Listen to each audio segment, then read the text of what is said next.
go ahead and start the, this is sight reading, so just assign this. So what would you like me to just go ahead and sight read through Sure, it? sure. Oh, okay.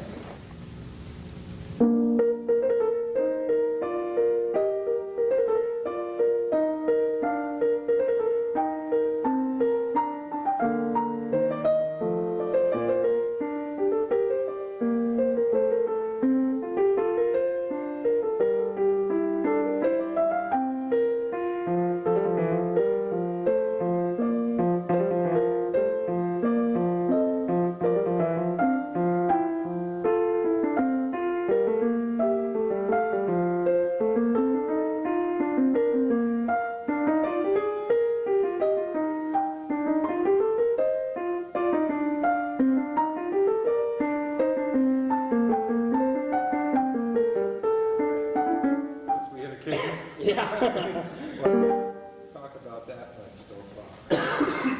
Okay. Now, what is this built upon? Structurally speaking, what is Bach using as his germ, if you will? B flat major scale. Okay, so.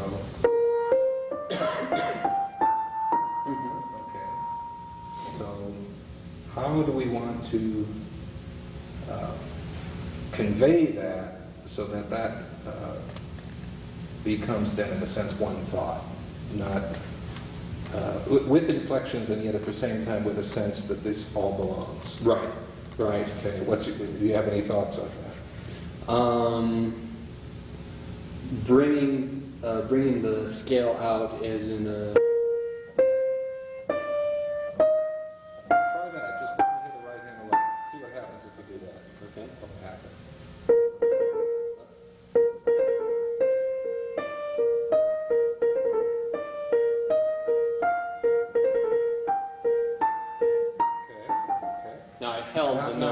Well, the overholding, of course, is an authentic tradition to some extent. I mean, it's appropriate places, as you know, as an organist. Right. There's nothing necessarily wrong with that. Right. Slightly. Let's go a step further. Mm-hmm. Let's think about the B flats that come before and after those notes. Do you want them to feel as upbeats or to come out of the notes? In other words, there's at least two ways. There are at least two ways you could do that. Or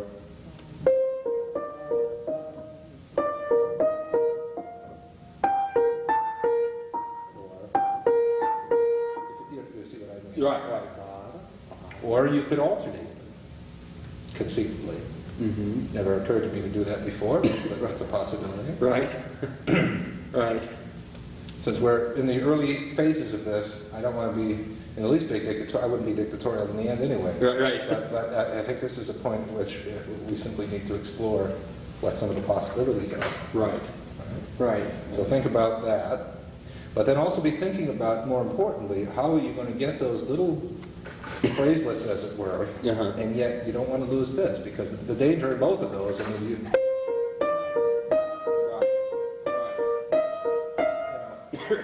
It sounds terribly plotty and labored. Now that, of course, ties in with your tempo.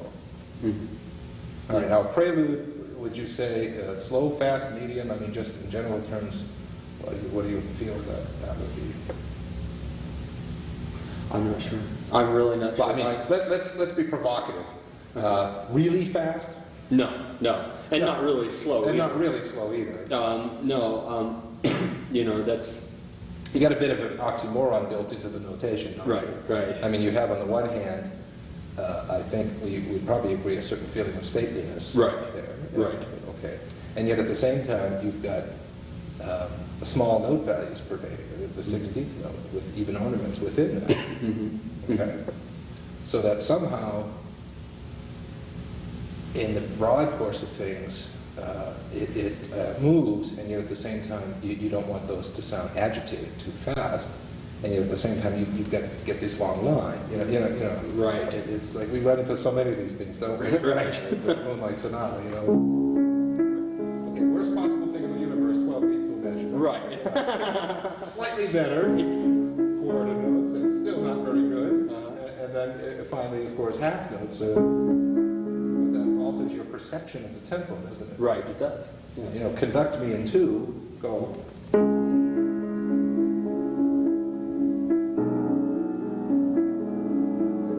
Oh, yeah, I'm doing full notes. Yeah, I got you.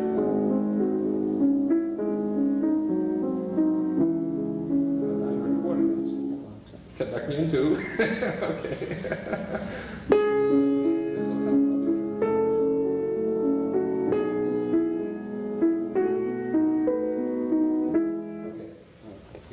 I'm not a conductor, obviously. But your perception of tempo has to do with that long. This was not fast. Right. Even though if you were listening for every little micro note, right, it may have seemed fast, but only if I play it badly. Right, right. So you have the same kind of situation here. There's got to be a way to play those notes with a sense of, you know, and of course you're sight reading. Right. It's perfectly understandable that it's sounding a little plotty, but as you think this through and finger it and so forth, to get that long sweep. There's a limit to me to how slow you can play this and still get a feel of this going here. Right. And of course, even more importantly than that is what's happening in the bass. Well, I was going to say how static that is. If you go too slow, it'll be totally gone. And I think now, granted, I suppose this may or may not be performance practice correct, but what the heck, we're on a piano. Right. So since you can do it, right. I think the more weight, short of being absolutely too much, but you can somehow get that to still be there by the time it goes on to the D. Lovely. Yeah, yeah. Why not exploit the instrument? Right. We're already being incorrect just to play. Right. We'll go for broke. Right. Don't put it anyway. So be thinking about it. I don't think it really ends until that's you need at least that much to make some semblance of a phrase. Right. I mean, it isn't even to hear that's enough. Right.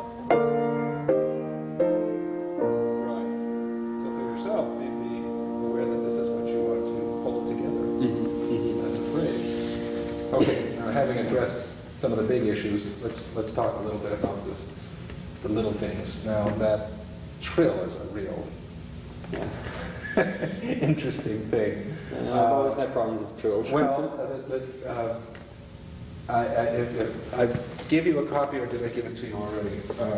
Well, here, I want you to borrow this and just read it. I just found this the other day. It's the September '69 issue of Clavier. It's an interesting little article by Arthur Lambert on this particular partita. Okay. It makes an interesting point. Now, if you look here,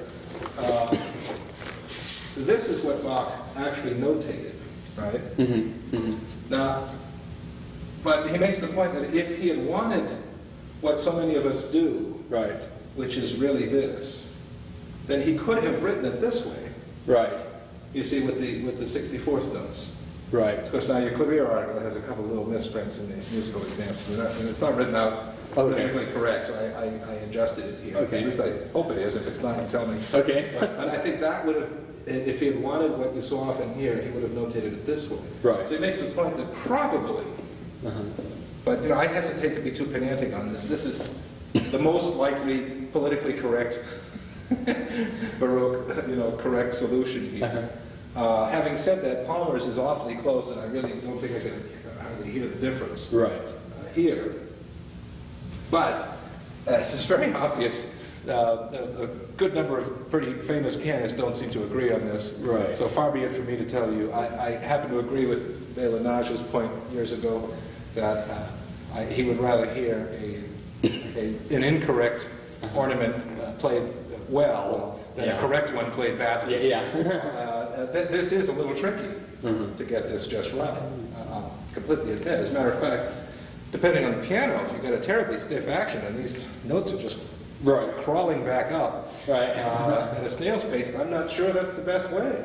Right. And then you know, of course, about Sandra Rosenblum and her wonderful tome here on ornaments.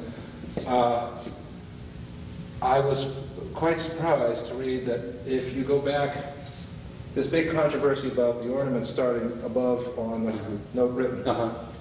Well, okay, later in the Romantic times, supposedly when we made the shift to starting on the primary note, which makes the point that if you go back a little further in time, before the Baroque era, they were putting it on the primary note again. Okay. So it's just, you know, who's to say, really? You know? And so I would be hesitant to, and I seem to recall coming across this elsewhere, that it probably isn't true that Bach absolutely pedantically always and everywhere started from above. I mean, probably 99% of the time, but I'm a little hesitant to be quite, it seems like the older I get, the less I want to be dictatorial about these things. So I find it intriguing that, who is it that's putting it on? Oh, yeah. I mean, these are not exactly stupid people. No. Either one of them. Neither Victor Rosenbaum was a very erudite teacher and performer, and also Dr. Bélange. And both of those pianists do that on as follows. Right. And it has a nice little kind of Scotch snap to it. I mean, I don't know that I would really find that horrible. Yeah. It certainly preserves the contour of what's written. You know, you wonder for a minute if the line of reasoning, it just hit me. Isn't that really, it's an ornament within an ornament? I mean, think about it. You strip away the trill sign for a second, and what have you got? What's this? It's That's an ornament. Right. So he's actually put an ornament on top of a mordant. So, no, I mean, I'm just trying to play devil's advocate and trying to get inside their brain. Why would they do it this way? And it just hit me that just possibly they're thinking of this as extra. I mean, or you do it this way, whatever. But I mean, right. Or you could think of that as, well, all right. This just occurred to me. It's kind of a no-brainer, but it just occurred to me. Right. Isn't that really just taking the trill, making it into a turn, which is so offensive, you know? And then you run into, that 16th note getting changed so often into either a 32nd or a 64th. Right. But again, there are some pretty well-documented cases of various composers not being too clear on how they, Beethoven, and I think the rondo, the C major rondo, there's a turn sign in there. You mean, no, rondo. It's just a separate rondo, it's in the miscellaneous. Okay. There's a turn sign somewhere in there. I can find it if you're interested. That's obviously not notated the way he really wants it to be played. I mean, it's really not good notation in a way.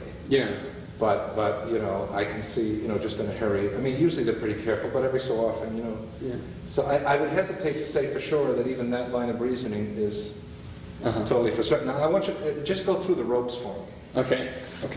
I would like it. Let's just go through each one of these. This is the most likely correct version. Can you play it exactly what you're seeing? Now, I made it a little easier. Those X's, of course, represent the 16th notes. Okay? 1.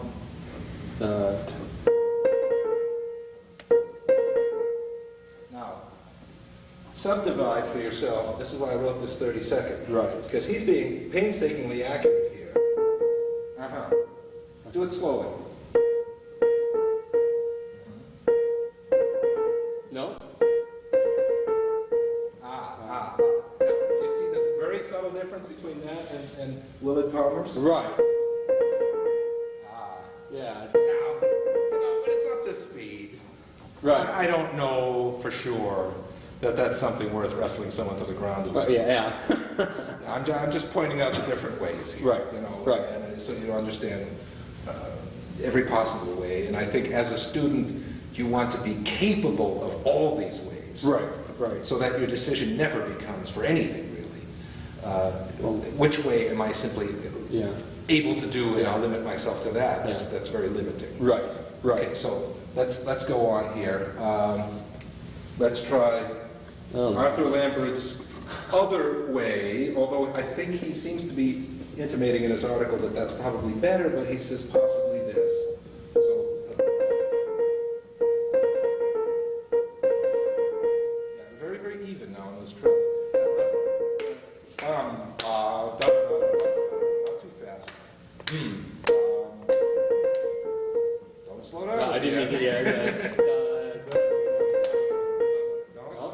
so yeah. Tell you what. Yeah, go to the next note at least. Thank you. Yes. That's okay, it. Go ahead. Got it. You read my mind.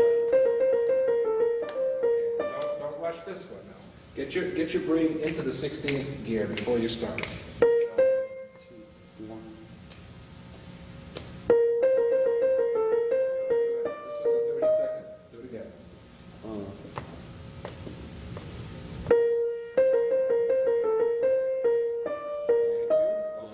Okay. Let's go back to this one more time before you forget it. Okay. Okay. Very snappy trills when you think about it. Whoop. Sorry. Not quite. No, that's Palmer's. Oh.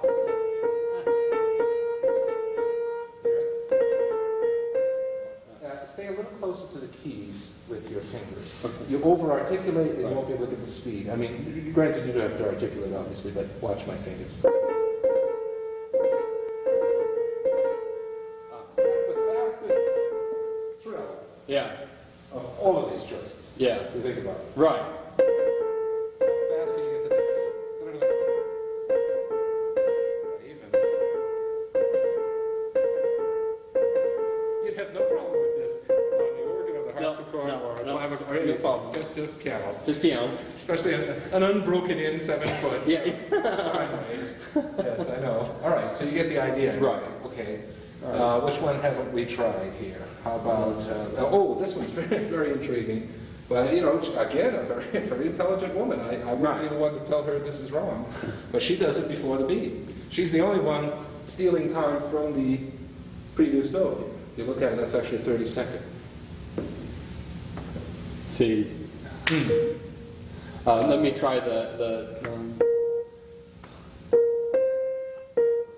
Actually, I won't tell you. You figure it out. right.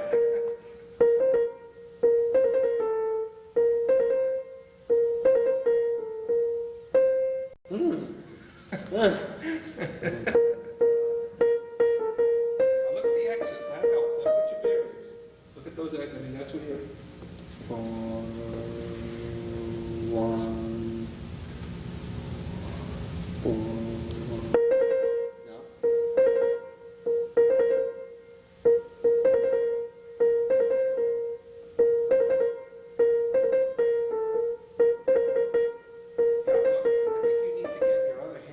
Involved here. Now, none of this, just tapping. With your left hand, I want you to tap the 16ths. 1, dum, da da da da da dum. Say it before you play. Dum, da da da da da dum. Dum, da da da da da dum. Dum, da da da da da dum.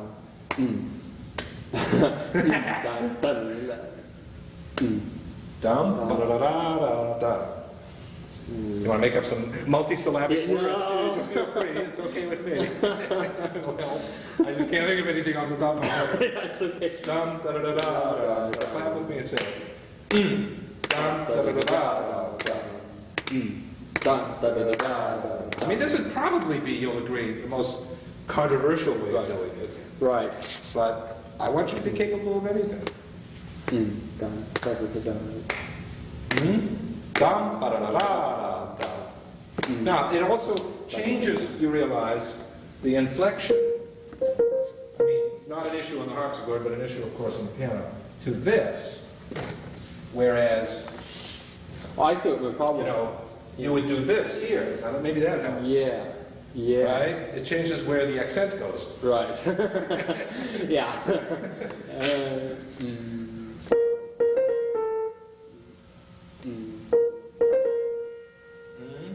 Doc, no, you're coming in early on this one. And then you got to snap right into your trill. Okay. Is that Dum, da da da da da da. Dum, da da da da da.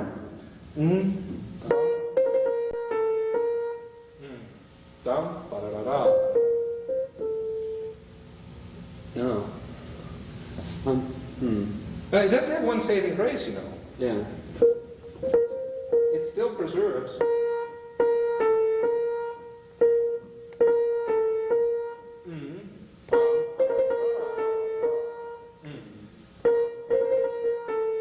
Is that it's starting from above, but coming early rather than on. See? One.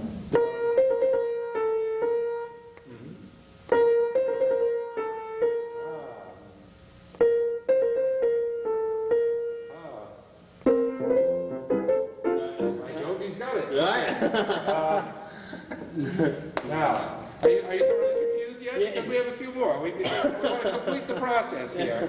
All right. Now let's try it. Let's try it Mr. Palmer's way, which Dr. Palmer's way, which isn't bad. It's awfully close. I'm splitting hairs to quibble over that or that. Try it his way now. Hey, get the. Finally got the other one. Let's clap it and say it first, huh? Let's see. Wait a minute now. Down. Da, da da da da da, da da da da da. 1, 2, 3, 4, 5, 1. 1, 1, 2, 3, 4, 5, 1. 1, 1, 2, 3, 4, 5, 1.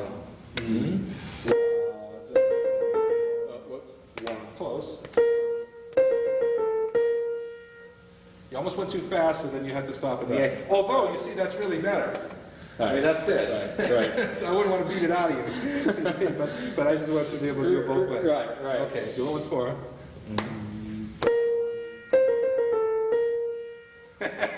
Just determined to do it correctly. All right, let's see. All right, let's try it now Martin Golding's way. Oops, I forgot to put those little X's in. Let's do that. Makes it a little easier to see. Of course. If you can't figure this out, I'll disown you. All right.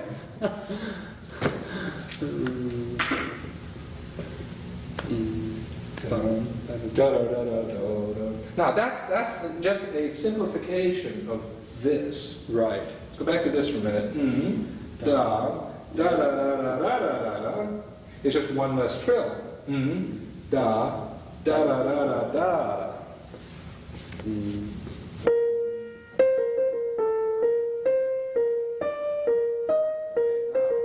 Theoretically, the suffix is wrong.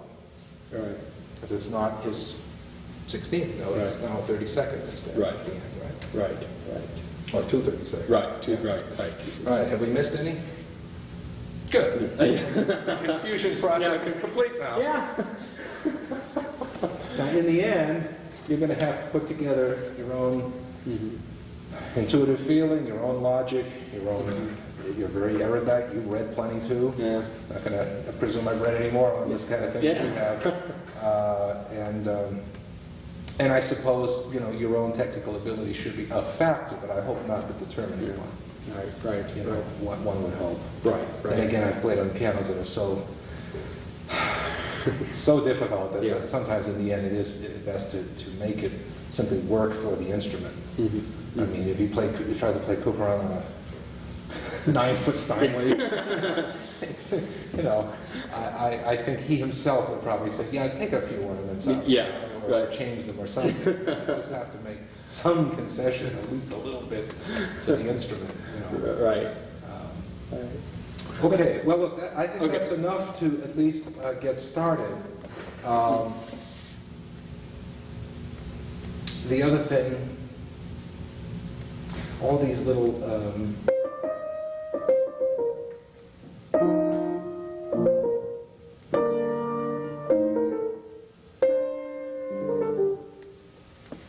make those sort of belong, flow when you practice. All this, try to see what Schenker would call an interlinear. Right. That underlying outline. Strip away the ornaments for a minute and see for what it really is. Let's see.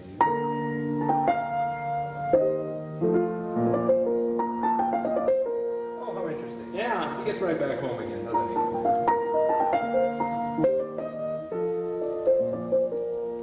Now, can you understand the logic of what I just did? Yes.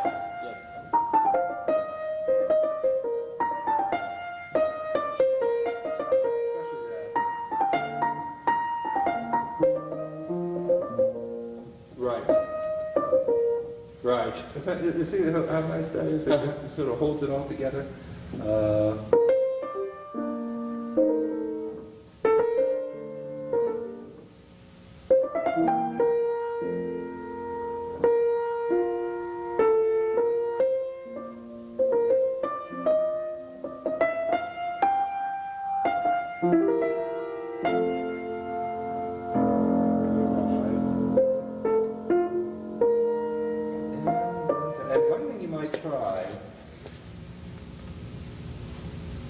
is maybe alternating articulations. That's just a thought here. Oh, It keeps them in their place so nicely. It isn't Right. just a matter of voicing them differently in dynamic, but then it's on two levels. Or Right. it could be, I suppose, reversed. Right. I don't care, you know. Finish. And of course, like so much of Bach.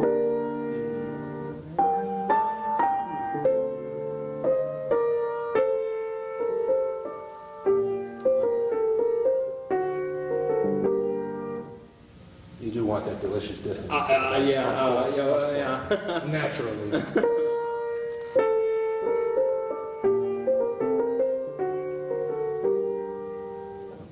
And then...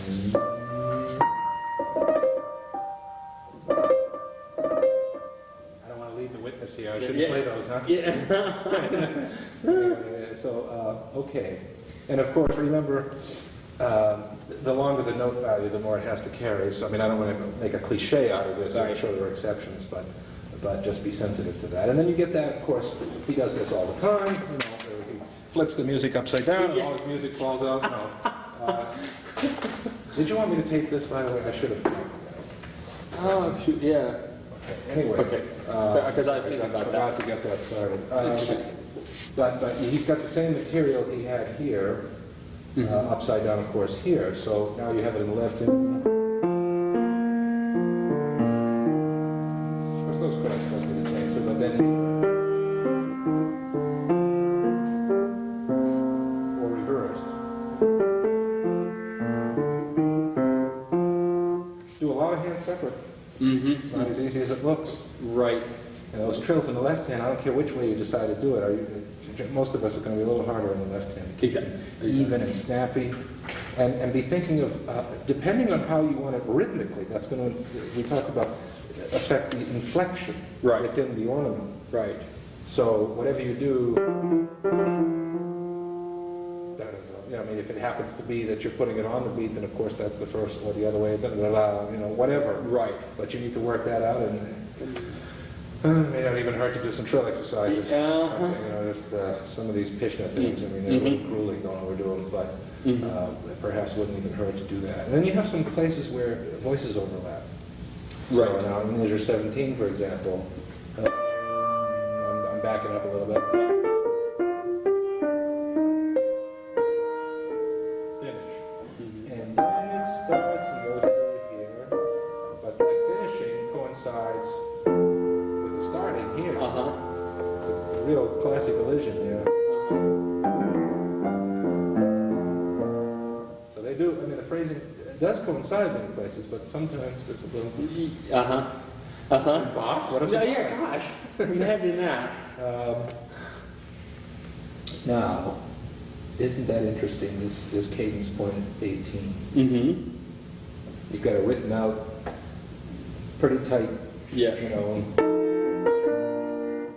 I just find it kind of interesting, you know, the double dotting controversy. It's practically a double dot already there. Right. Right. To double dot that, I think would be redundant. You don't really need to. Okay. I don't do a whole lot of retard at the end. If you look at the notation, you got the last chord has got a fermata on it, and it's 4 whole beats. Right. Right. You know, here for about 3 years if you draw on it too much. You know, a little bit, perhaps. Right. Okay, next one here. Allemande. Done any homework on the dance form?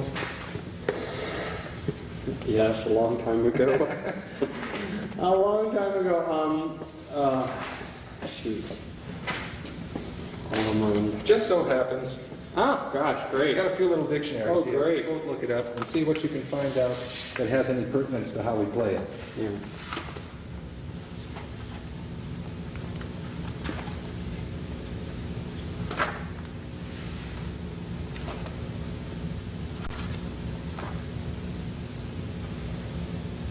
Dance in moderate duple time that first appeared in the early 16th century. Well, Let's see. All month was frequently followed by a jumping dance in triple meter. Well, that moderate tempo is a common thread I find in all that. Yeah. So, I mean, I think that's the most important thing we want to find out right off the bat. Yeah. What tempo Uh-huh. found in somewhere else that is, let's see, neither solemn nor impassioned, but reflecting contentment, order, and repose. So it's not obviously a terribly stern drain. Well, now let's talk about this one. I find it interesting, Arthur Lambert makes the point about that scale that you picked out, and says that that's what unifies the prelude. Mm-hmm. But I think it's more than that. Hint, hint, hint. Yeah. you find the same. He does what Beethoven does, and what a lot of composers do, that really when you dig deep enough, read some Reti or one of these theorists, and they're taking motifs and actually it unifies not just the movement, it's unifying several movements. Remember we talked about that with Opus 14 number 1?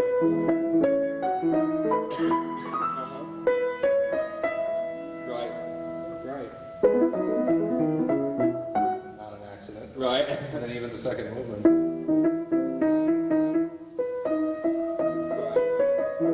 Uh-huh. It's the simplest ideas, and they're not just unifying one movement, they're actually unifying, this is what connects the movements. Right. That's something that not often perceived. Right. Right. So we have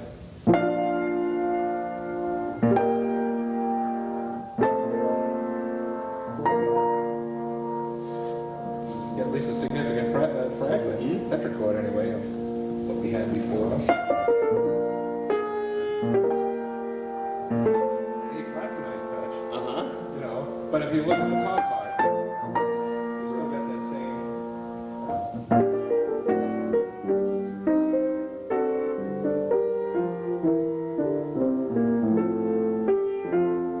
We've got, did we not have sequences happening after that? I mean, study this. Mm-hmm. Mm-hmm. There was definitely a connection between the parts of the partita. Look up the very word partita. Right. My little joke about partition actually makes It sense. makes more sense. Yes, exactly. Exactly. So, how are you going to, you start right in on a wonderful pedal point. As an organist better know what that means. Right. So you certainly have a nice 4-bar phrase until...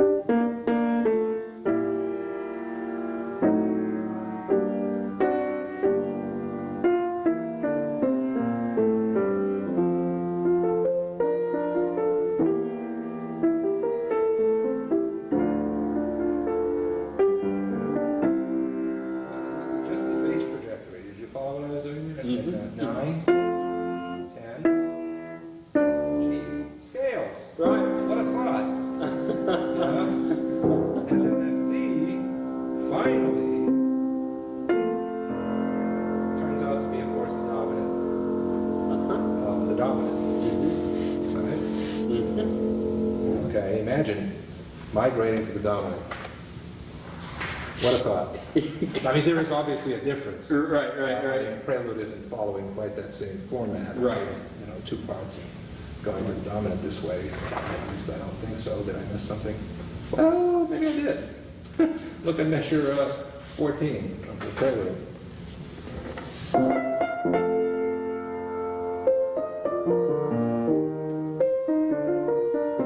We have that same falling bass line in the prelude. See, I think the biggest danger in something like this is you get lost in notes. Right. It's just like with your...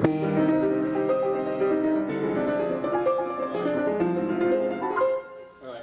It's the same kind of thing. Right. So somehow... Playing wrong. Yes, here,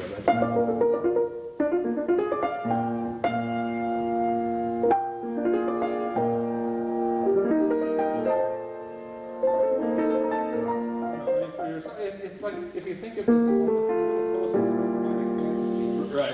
fugue, I think you'll have it. You know, Right. it's just waves, you know. Mm-hmm. Mm-hmm. So somehow in your practice, not within that framework, you can do anything with little tiny phrases. I hate to use the word like phrases, but I mean inflections. Yeah, right. Within. So I mean.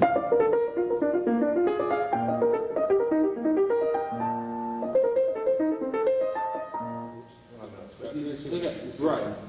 Getting at here. Right. I think it's just one way. I'm following more or less what the notes themselves seem to hint. You know, I'm trying to be a little organic here. You know? Yeah. Right.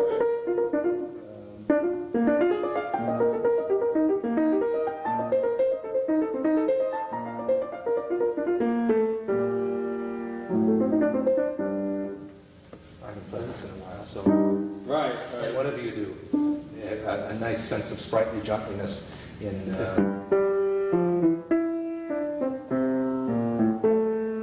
Right. Oh yeah. In all those syncops, and just in general variety. You know, you get bored with whatever. If the whole darn thing is staccato, you're going to get bored with it. If the whole darn thing is legato, you're going to get bored with it. If you're always doing the same predictable slurrings, even that's going to get boring. So I just tossed this out as one way.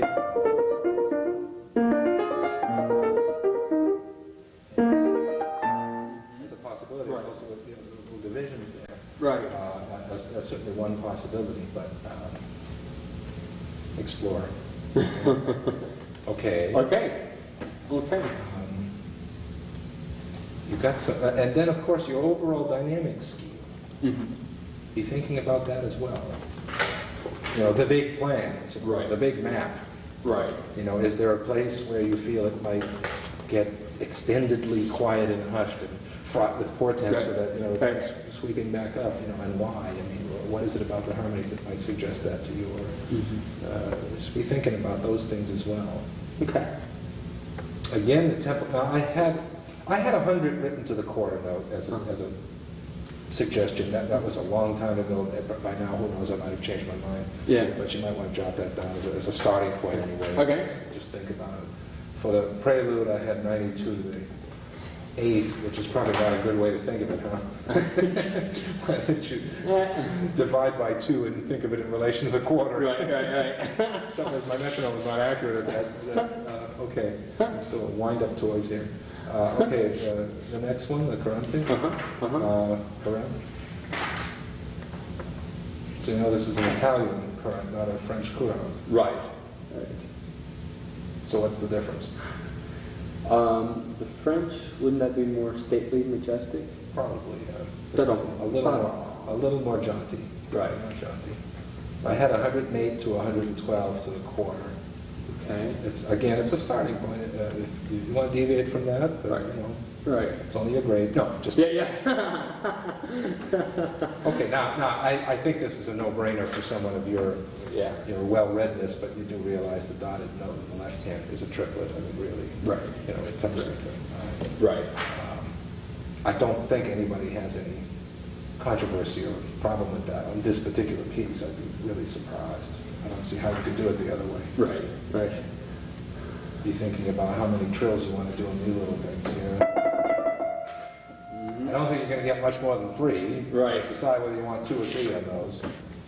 Or do you want them differently? I mean, you might want them 2 and then perhaps 3 on the last one, just for a little more, or the other way around. I mean, I don't know. That's another possibility. Yeah. Of course, and then there's trills on the. And what about measure 20? I'm sorry. What were you No, it's okay. There are trills on the B section. So I mean, you know, maybe do the different. There's room to trills do a little differently here and there, sure. What are you going to do on the cadences? What kind of trill? Now, I kind of like this one, but it's a little fancy.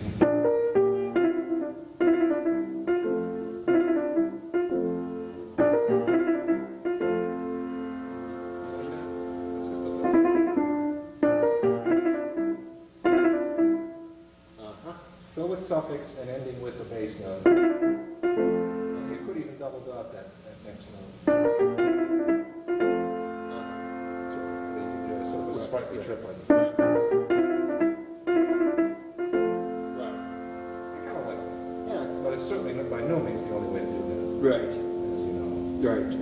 what are you going to do in measure 22? Think of that. Terminate it with a second beat. You want to do a slower one, or one that ends sooner? Or do you want a suffix or without a suffix?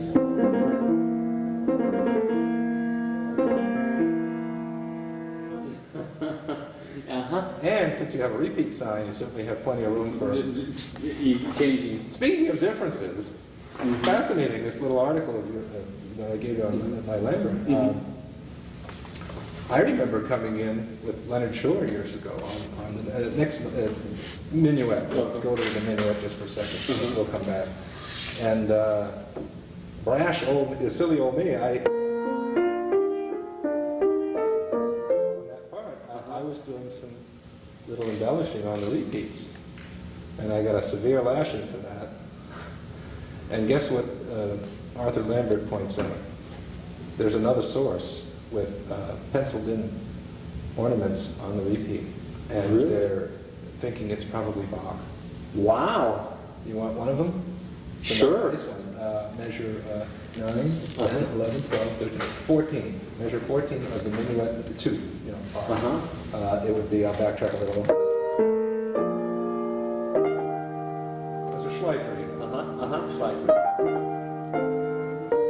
Makes perfect sense. It's Oh, a yeah. perfect spot for it. Oh, yeah. You see, I mean, I would say that even if that isn't Bach, it's somebody who probably was his contemporary, and it still reflects the practice of the day. There's no big crime in spicing it up a little bit on the second time. Right. I wouldn't do it the first time. Right.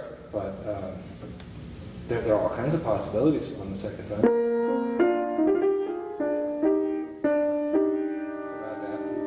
Delicious. That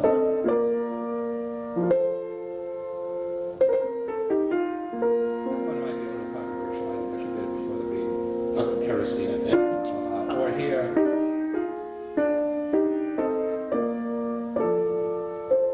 And that could be either a half appoggiatura to the quarter, 2/3 of the bar, but it could also be. So why not one way and the other way? You know, split the difference. That way, no matter who's in the audience, they'll be happy. Or they'll all be mad at you. There's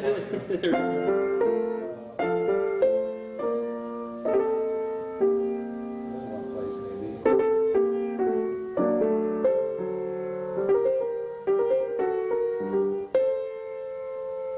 And a trill on this, but tied over.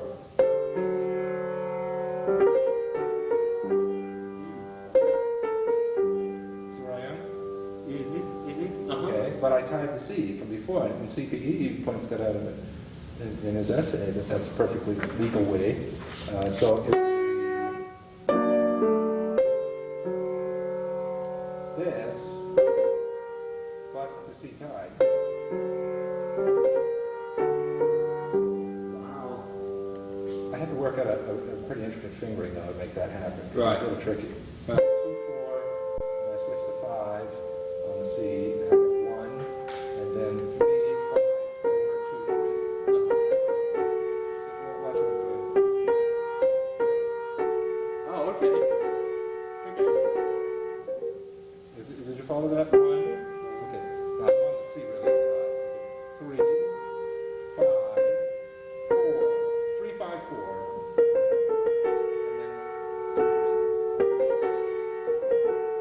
Ooh, that feels comfortable. You can't divorce fingerings from context. Right, If you right. decide on this ornament, Right. it's going to affect your fingering. If you don't, you do this ornament, then it's a different fingering. Right. And then, when you have the cadence point after the Schleifer, and do voice this. Now, I don't want to hear. Right. You know why? Right? You see my point? Right.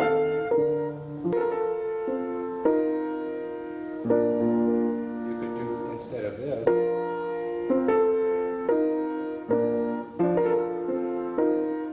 Second time. Why not? You change it. And since it's going back to the minuet, How about a lead-in? Yes, yes, Yeah, yes. so now,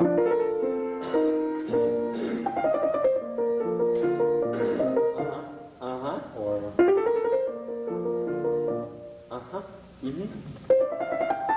it's analogous to what Bach himself does. You see on the bottom of the page. Well, it's not the same pagination, but That's you know okay. where I'm talking about, right? Where are we? No, back here. Here. Or yeah, more like that. So how about? Or something like that. Don't steal mine. No, I will. Somehow use the B flat major scale. Now he makes the same point, Arthur Lambert, that the editors of Henley, which I agree about the minuet, that you've got, as so many times with Bach, you've got two melodies in one. Right. It's like double bit. Right. Two flavors in one. So it isn't this. It makes perfect sense to me. I mean, who would say da da da da da da da da da da? Right. Yeah. I'm not trying to sing that.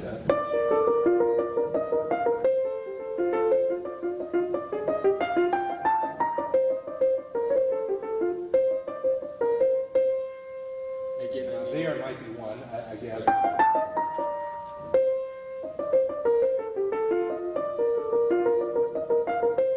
If ever, this organ idea of overholding, even though it's not explicitly notated that way, might at least apply. I think it's here. Right. Although, if you want to be a little more purist and still get that inflection, I think you could.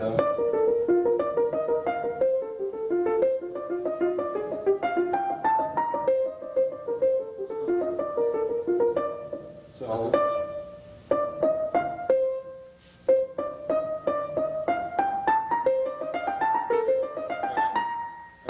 what a surprise! Imagine. Yeah. How surprised. Yeah? See, again, this is what gives it its grace and elegance and dance-like flavor, is not to get all bogged down in notes. Right, exactly. So even the left hand, ask yourself, okay, it's displaced by an octave, but all that's really happening is you're going from B flat to A. And then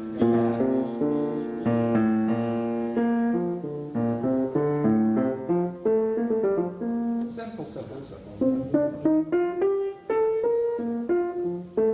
Back to D flat again.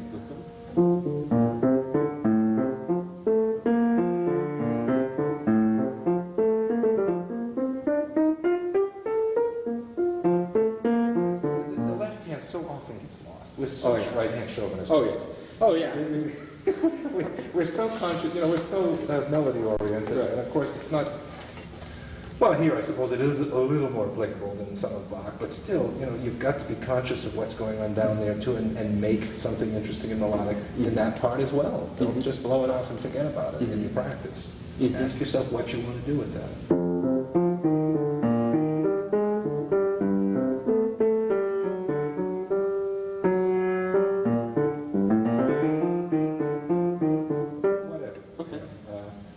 Okay, and then, gosh, a B flat pedal, what a surprise. Wow, it's very interesting though. I guess it didn't occur to me quite consciously how painstaking he is now with the organ notation. I don't know if that makes a case for or against doing it on the other places though. You know what I mean? You could look at it two ways. You could say that, look, if he really wants it, certainly knows how to write that notation, doesn't he? Right. And yet on the other hand, you could say that maybe he thought in the minuet proper, it's too obvious. It's a no-brainer. I don't need to write it. It's really hard. It's a tough call. I don't. The older I get, the more tolerant, within reason, I get of different ideas, because we really just don't know a lot of things. Now you'll find this next. Well, I guess we should backtrack. Hold on. Sorry. Okay. What about the double dot?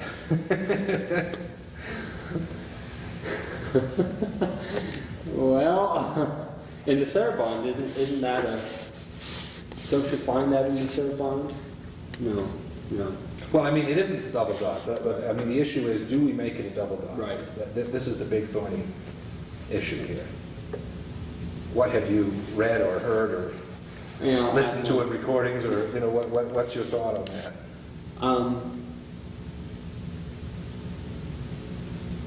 No, my. Are you aware that there is a Yes. pretty famous dissenter in the whole soup here? Who's nobody to be sloughed off to lightly? Right. Frederick Neumann? Right, that's it. Have you read that? It's 1970 something, I don't remember when that came out. Right. He wrote a scathing rebuttal to all these people, and he called it something like there's a kernel or a germ of truth in it all, definitely, but that it's overdone. In other words, we're applying it too indiscriminately for him. And he argued with, I can't remember the other guy's name. Well, Thurston Dart and Quantz and CPE and various pianists, of course. Yeah. See, I think it has a little bit to do with your tempo. Mm-hmm. Okay, we can all agree that this might be slow-ish.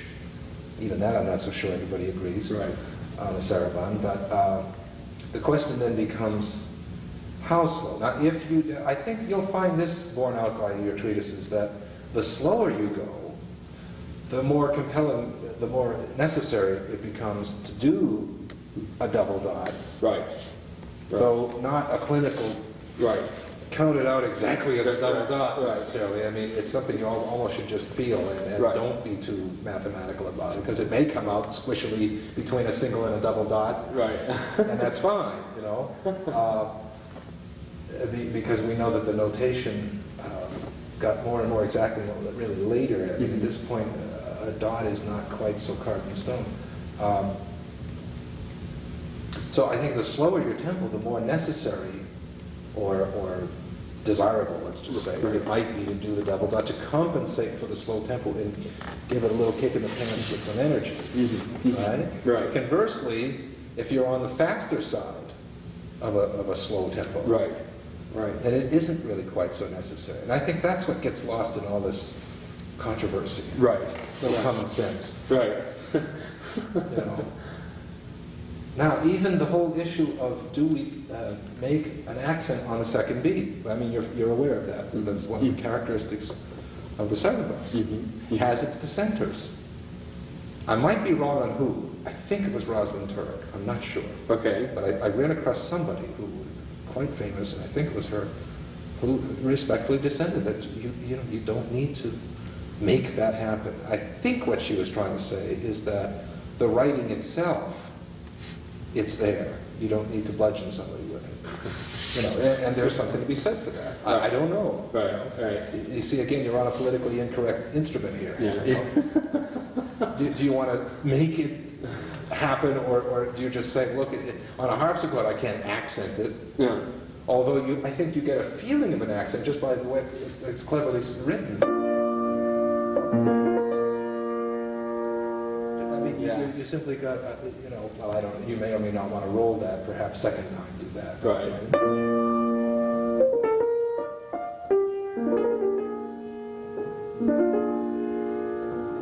Or do you want to do...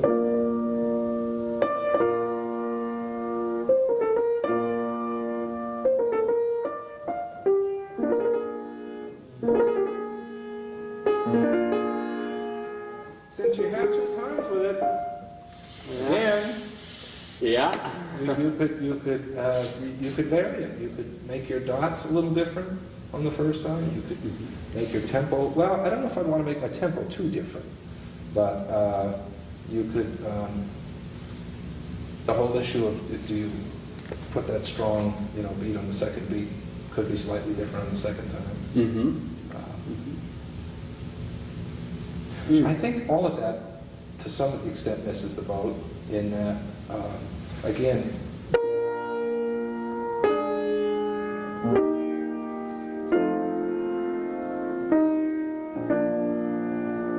everything is going down now.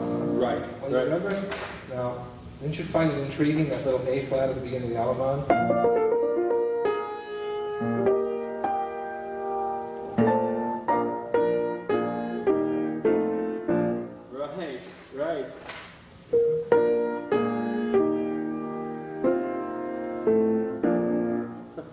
gee, what a surprise. Yeah. And working its way to, you know, and again the bass line going.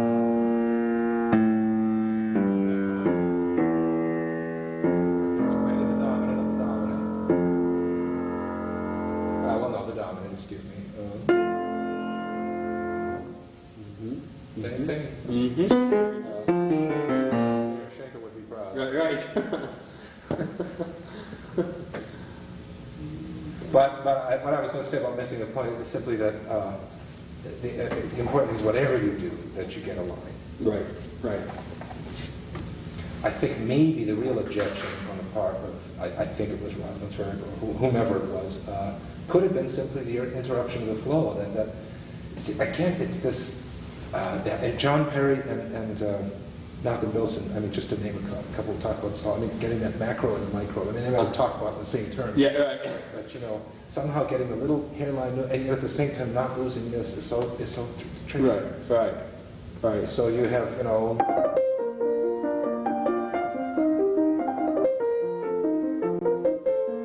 I'm not sure if I got all the notes right, but can you get all of this and yet, so I mean, if you can't do that, then you get a lot of.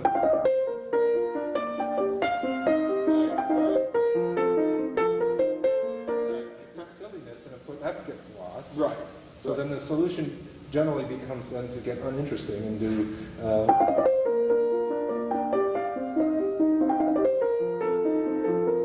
I shouldn't say uninteresting. I mean that's very beautiful. It's just legatissimo, which is not the way probably Mozart would have played it. Right. You can have your cake and eat it too. Right. So again here, you know.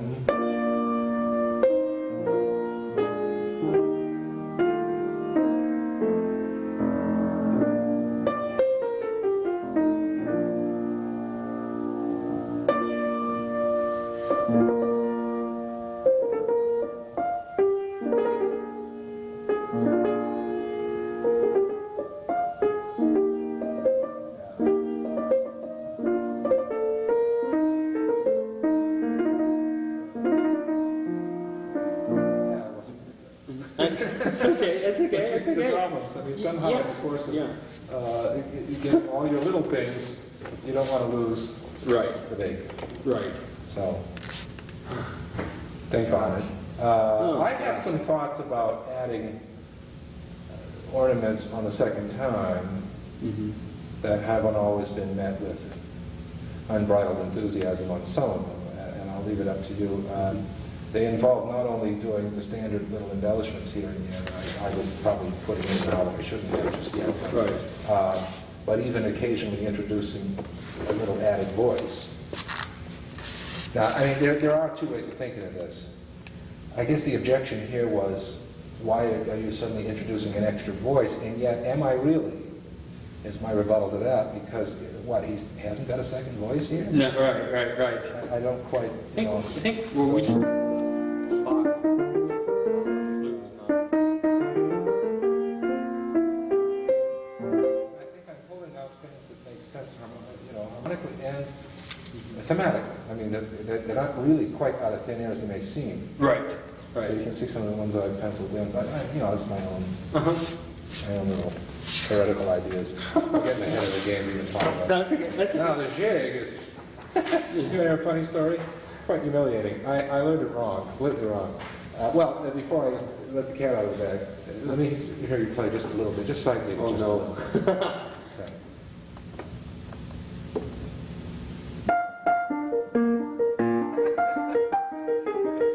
No, I'm not laughing at you. I find it interesting. You're going through the same thing I did. Yeah. Which is what? What are you vexed over right off the bat? Knowing exactly what hand to do where, and should one hand be doing Yeah, which hand plays what? yeah, which hand plays what? Right.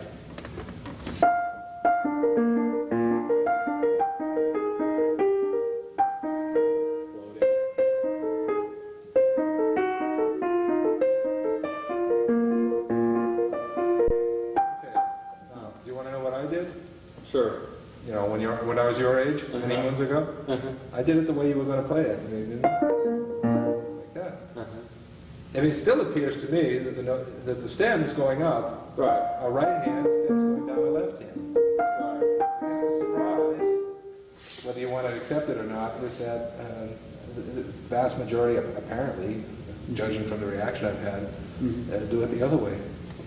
I haven't been able to figure out the logic of that. Yeah. All I know is about midway through my lesson on this 20 years ago, Leonard Shore, he just looked at me and, "What are you doing?" Completely freaked him out. What are you doing? But it's funny that he didn't react until he saw it. Yeah. Didn't think it was particularly offensive until he looked at it, then it was horrible. Which makes me wonder, was it really all that horrible? I mean, if you Right. can't hear, it's so bad. So, Right. I don't really know what to tell you. You probably, just so you don't get a lot of grief, should learn it the other way. Yeah. I still find it slightly easier to do it with the right hand doing this. Now, that would involve certain fingerings, though. For example, look at me for a second. Well, now look at Henley's fingerings. You don't have that edition. No. Come here.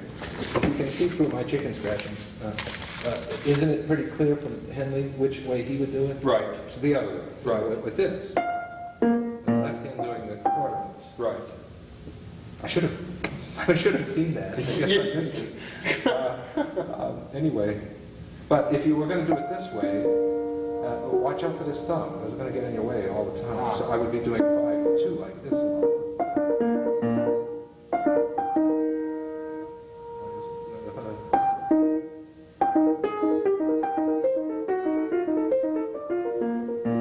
I'd be avoiding like the plague.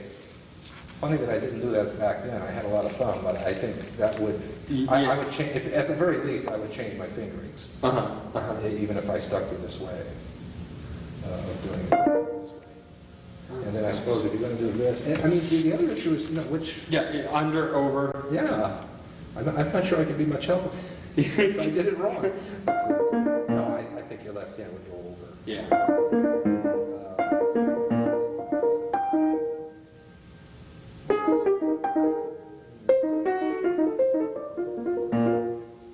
Well, more importantly than that, I mean, in the end, you have to do it whichever way Right. is going to make it happen. Right. You make your ornaments come out, your lines, everything flows smoothly. Yeah. That's really the bottom line, isn't it? Yeah. Yep. And you've got some extended passages in the second part that can be incredibly boring. They just seem to go on forever. So somehow go back to this. But I mean, the point being that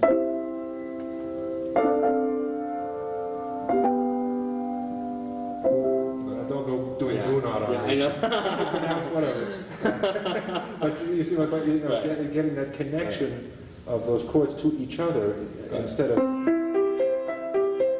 lost in this too much. So that will also influence your tempo. Oh, yeah. Yep. Now, let me give you some metronome markings, again, not to be taken too seriously. I mean, if they work, great. If they don't, change them. Right. The jig, 176 to the quarter, you can try it anyway and see if that works. Okay. The minuet, 160 to the quarter. 164. Did I give you the Sarabande? Probably not. Nope. Okay, 72 to the eighth. Though really divided by 2.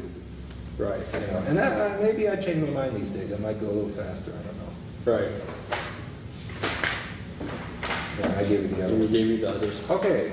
Great. At least that's a start. All right. So, Beethoven. Yes. Don't play this too pathetically. Okay? Yeah. Well, the right kind of pathetic. Yeah, right. We all know what we want here, right?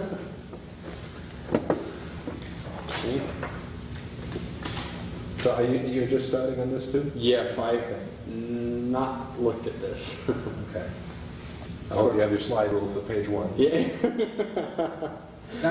But seriously now, before you start, scan page 1 and ask yourself, what's the most common, the most prevailing note value on that page? The most prevailing. 16? Yes. So would you not agree that that might be the most practical to orient your mathematical brain towards? Right. Right. Right. So in other words, think of everything on that page in relation to the 16th note. Right. So It wouldn't even hurt.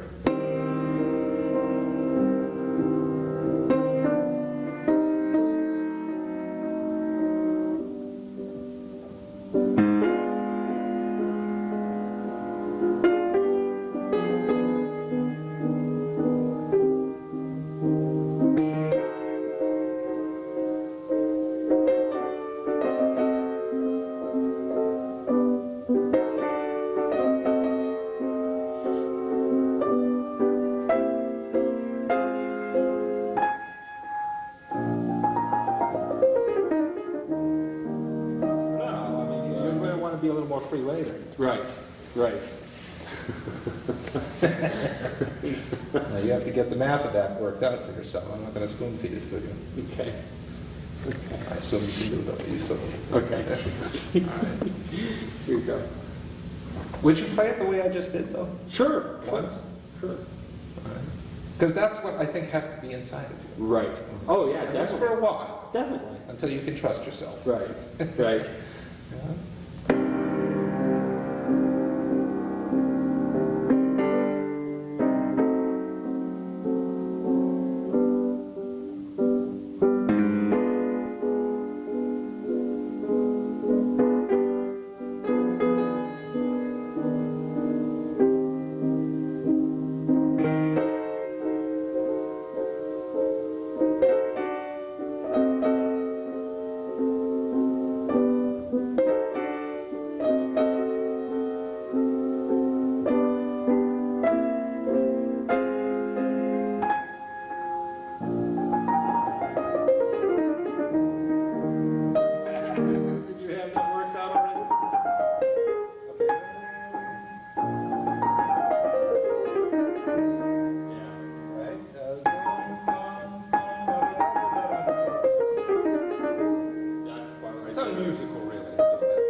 This is another one of those classic, just like with Chopin, you know. I want it incredibly free, exactly the way I wrote it. Right. Things. Right. Exactly. Don't they have a way, you know? Uh-huh. I want to be incredibly free and very dictatorial about it. Now, let me ask you a question.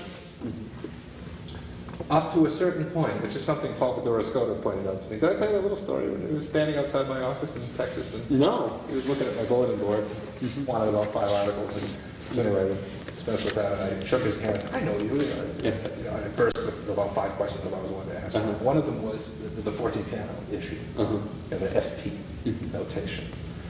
Do you know what he told me? What's that? Okay, now check your Beethoven score. This is a mind blower. When do you first find this notation? Oh gosh, we're running out of room here. Okay, this. Well, you know, not a decrescendo, but right. That's too big. Okay, this. Right. When do you first find an accent mark this way in Beethoven? You'll be surprised. You got volume 1 there? Scan through it. Scan through it. Check out how often you find this notation. It's just, you know, peruse through the pages quickly. Get past the index. The table of contents. Okay. No. There it is. Fascinating. I was shocked. I guess it had not occurred to me. It's a little bit like how rare we find this in Mozart. Right. Would you believe MF? Such a common notation? Yeah. Check it out. You don't find this in Mozart until pretty late in his life. Because it didn't exist. You know what Clementi used? What's that? I'll tell you that. Clementi didn't use this until, well, pretty late too, if you did at all. But I see this all the time. Really? Mezzo. Just mezzo. Yeah. And I used to think it was some squishy between mezzo piano and mezzo forte, and Sandra Rosenblum straightened me out in her book. That in fact it's the predecessor to, I mean, it's a mezzo forte, actually, just the word mezzo. Which makes it up the question, how the heck did they indicate MP at that time? I don't know. Yeah. You know. So you have a lot in Mozart where he starts out, he wants mezzo forte, but he can't tell you, so he just puts nothing. And then he has forte or piano later in the beginning. Check out the beginnings of a lot of sonatas. Right. right. You know, it's because you're at a point where the notation hasn't developed as much. So you're having a hard time finding that accent mark. Right, right. It actually starts pretty late. I forget which one exactly, but you check it out. It's in volume 2 somewhere before you'll actually find this notation. So how does Beethoven write an accent? Or anybody else around this time? Forte-piano, FP. FP. See, because I had these terribly finely worked out theories. Gosh, I hate it when they shot out of the sky. That it could be this. Minus the left wrapping. Let's see. Right. Right. I mean, it is possible to do a real, that's a, I mean, a forte-piano. Forte-piano. Do you know how to do that, by the way? Have you figured it out? By the way, I can do it without the pedal, too. It's not make you sick. Yeah, no, I am. Oh, no, I mean, look, I mean, it is perfectly possible to release halfway, you know, do all the things that you're not supposed to, but for good reason.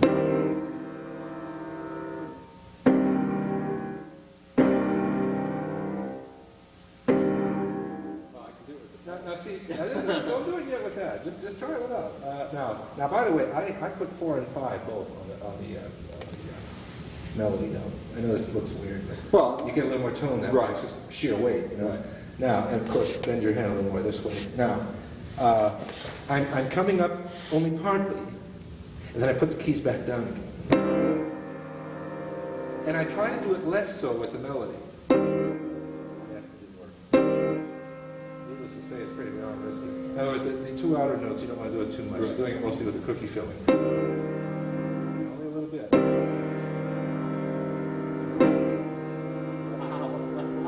Yeah, actually, on a good day, it's not bad. yeah, I like it. Well, here's the pros and the cons of it all, okay, before we get into how to do it. What he mentions is that we certainly can't prove that that's what he wanted, Right. per se, because that's the only way you can write an accent. But the pianos were quite different. And you simply got, I mean, you know, more naturally that feeling of that Right. on his instrument. If you listen to instruments of that day, Oh, you know yeah. what I'm talking about. Oh, yeah. So you could make a case. See, my question to him was, since I studied with Shore, who studied with Schnabel, who studied with Leschetizky, who studied with Czerny, who studied with Beethoven, could it be that Leonard Shore, who taught me how to do this special weird effect, could it have come all the way? But with Beethoven, to Beethoven, for Beethoven to have done it would have been redundant. Right. Right. In other words, the piano does it pretty naturally anyway. Right. Why, on top of that, work out the sophisticated way of going? Be too much. Yeah. But on a modern piano, here I think it's effective. I like it personally. Oh, I But do too. I wouldn't ram it down anybody's throat. I Yeah. certainly wouldn't walk out on somebody's performance because they don't do it. Right. So now let's see if we can figure out how to do it. First of all, go ahead, try it again without pedal. Now, really, I want to emphasize, you're hardly coming up off the bottom of the keys here. And again, turn your hands a little bit more this way, outwardly, and get 4 and 5 on the tone, even though it's a little unorthodox. And go into the piano, watch me. This. Very, state your fact, it's not sure what I'm saying. Right. That's a little too much. The bottom fell out. And the trick is to just come up a little bit. I really don't do it without the pedal. It's much riskier. But I just want you to start with that anyway. Go ahead.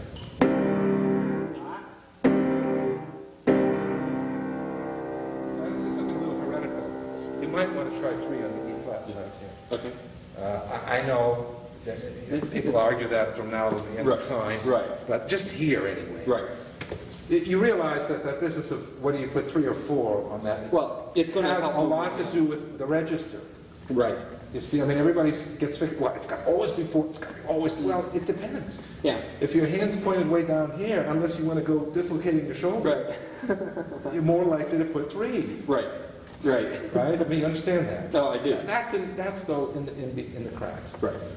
Did I tell you that day I had Melody and Laurie and my office at the same time? We were doing some 4 hands. No, 2 pianos, excuse me. Right. Right. And darn if we didn't get onto this issue. And their hands are so different. They literally had to do different, 3 or 4. They could not do it the same way. If I had been the type of teacher who says, it's got to be one way or the other, one of them would be messed up. You should have seen it. It was quite dramatic how different their hands are. Yeah. And the reason I kind of went into that was mostly on account of Lori, because I know she wants to do private teaching, and I just wanted to get it inside her head a little bit. Yeah. You have to be very careful about being too rigid. Yeah. With your ideas, especially when you're young, you know everything. Yeah. So, okay, let's try it once more. And then when you get totally frustrated with it, we'll do it with the pedal. That's it. Right?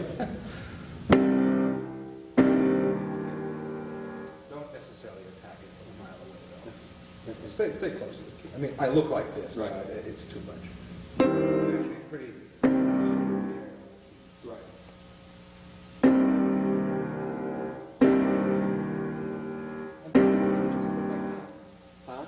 You do have to get back down. Right.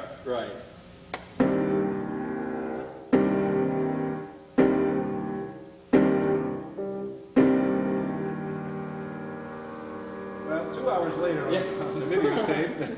Yeah, okay, well, you see, that's just by itself kind of tricky.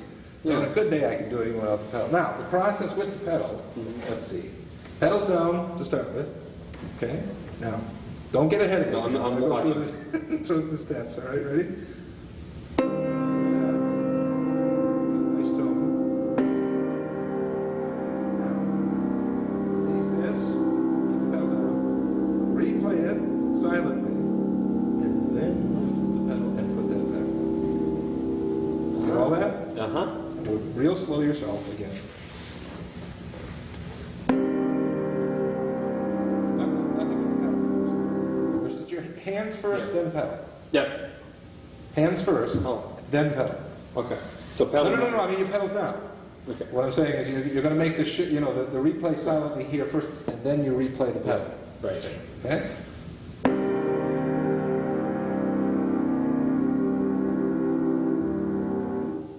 Yeah, I forgot the last thing. Okay, add again. Okay. And of course, in the end, all of this has to take place in a split second.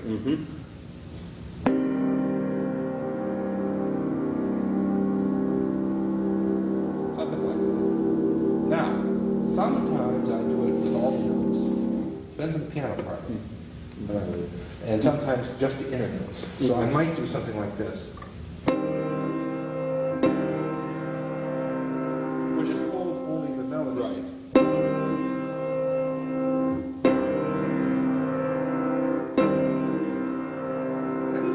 A little bit with a particular piano to get the feel, because they all, that's something, if I didn't have any time to practice on a piano, I probably would do. Right. It's a little too risky. I mean, it's you have to know how it's going to respond. And some pianos, frankly, I just don't like it at all. Right. It just doesn't seem to work. Right. So realize that this is something you may throw out the window. Maybe that's too much, too. And also the timing of it. Do you want it right away, or maybe? Yeah. By the way, there are no slurs here. On the other hand, there are no staccatos. So it's neither. I'd probably do it a little bit sluggishly. I don't want it too. Right. If you lose even one voice, you see, completely, then it's really, Yeah. I hate it when that happens. And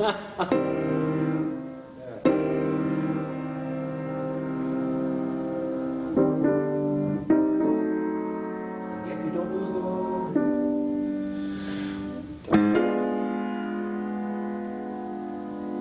You could even do it like this. Listen.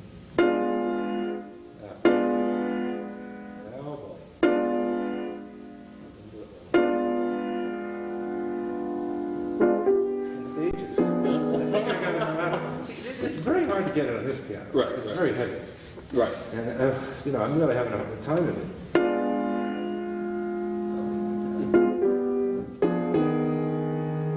Those little rhetorical pauses. Even this, there's two motions.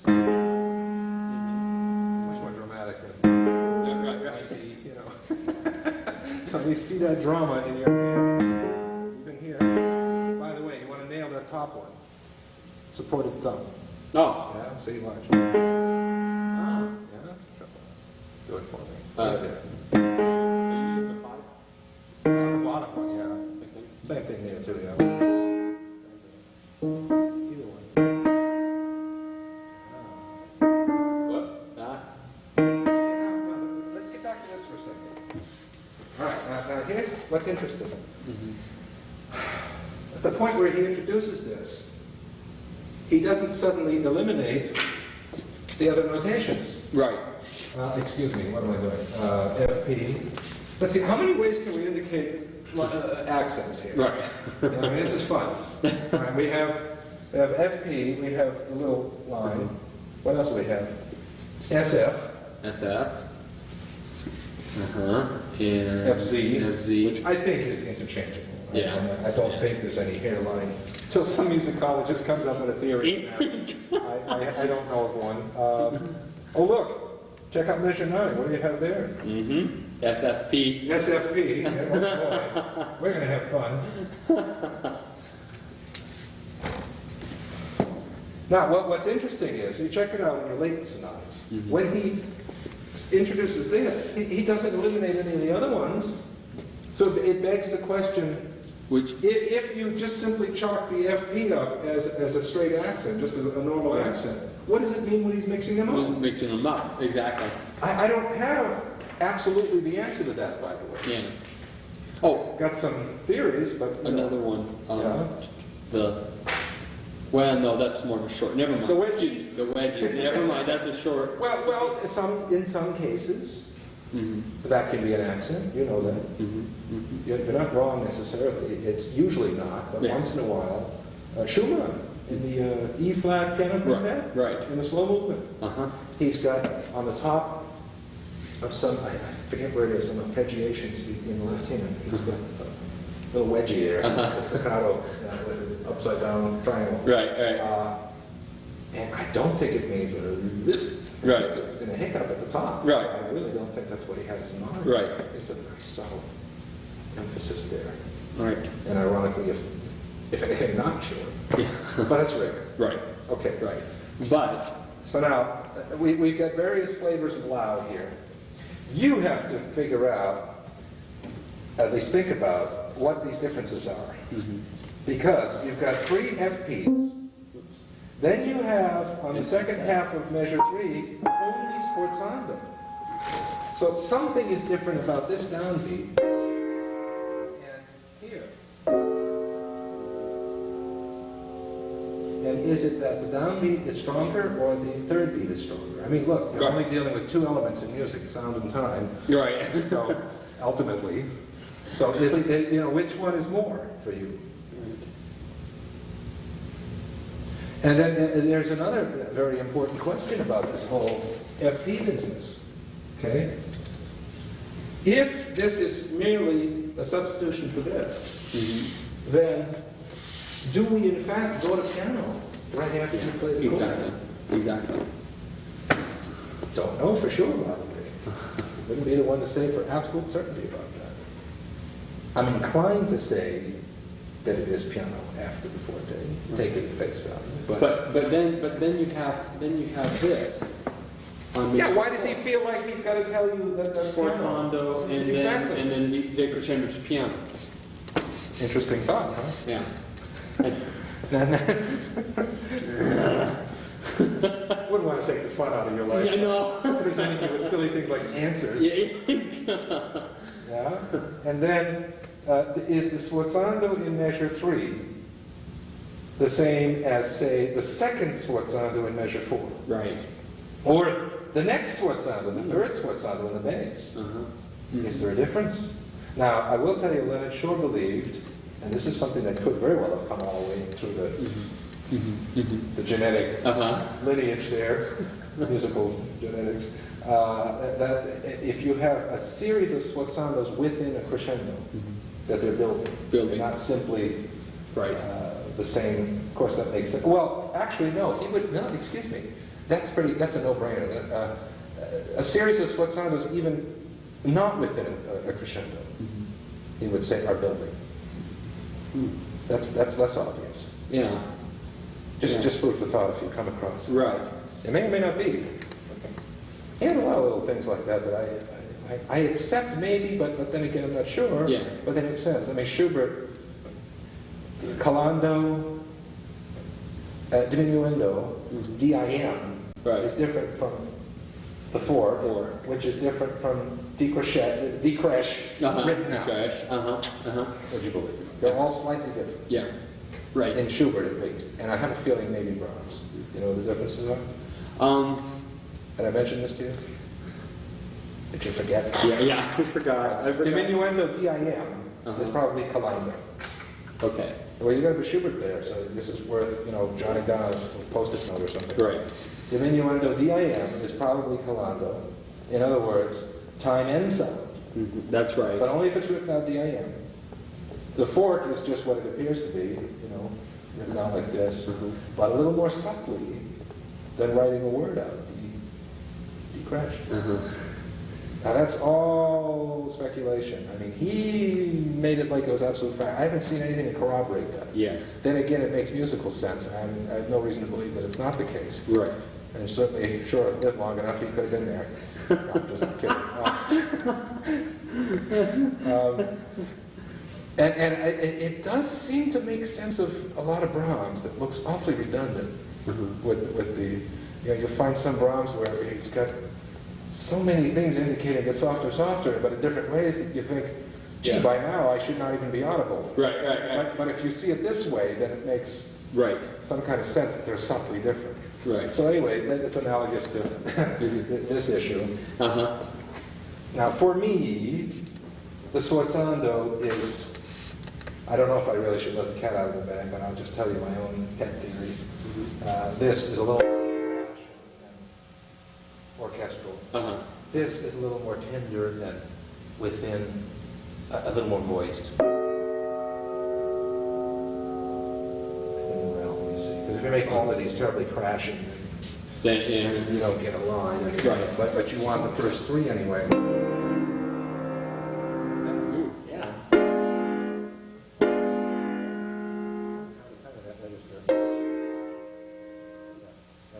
Yeah, I got it. They don't always come out. And then, big danger, by the way, is if I do that too much, I have no place to go.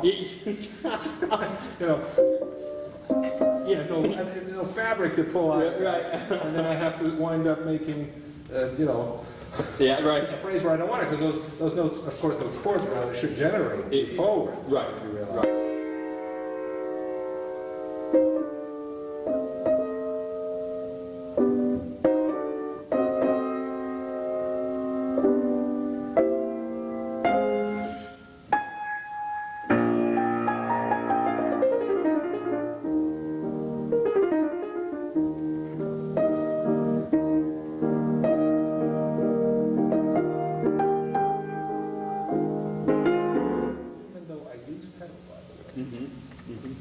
Never be obvious. It's only for color. In other words, it's never to get this. Right. That's personal. Don't have to accept it. Well, I've seen and by the way, there's certainly enough evidence going the other direction.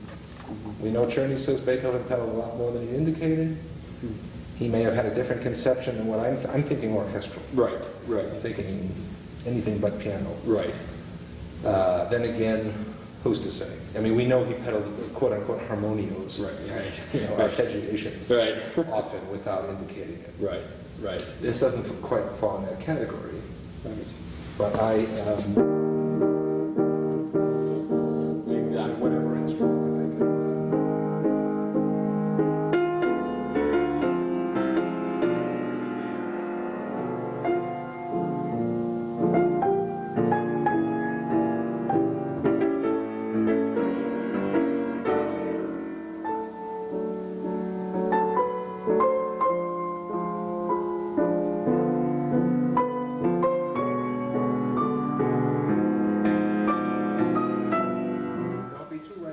This is terrible right-hand chauvinist pig playing,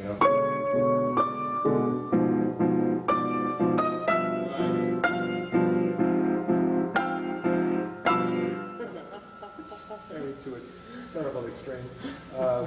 So support that, and also, of course, like good voicing. Right. I saw.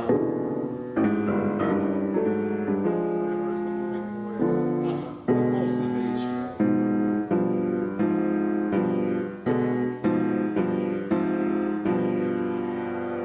So it's full, but not too brash, too heavy. I mean, there's a fine line. Especially here, you want double forte, but you don't want. You hear it all the time. Right, I know, that's why it's funny. Yeah. So let me hear you now playing from maybe here. So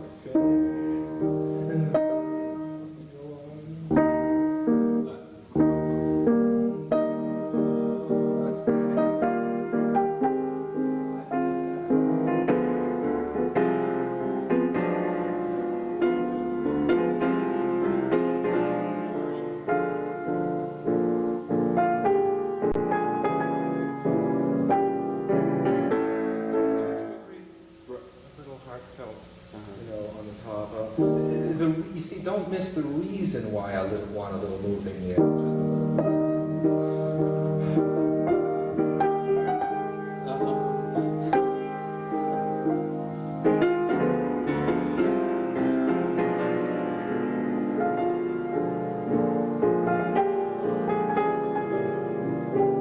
there's a lot more body motion than what's actually happening. Right. And it's a little too brash. It's,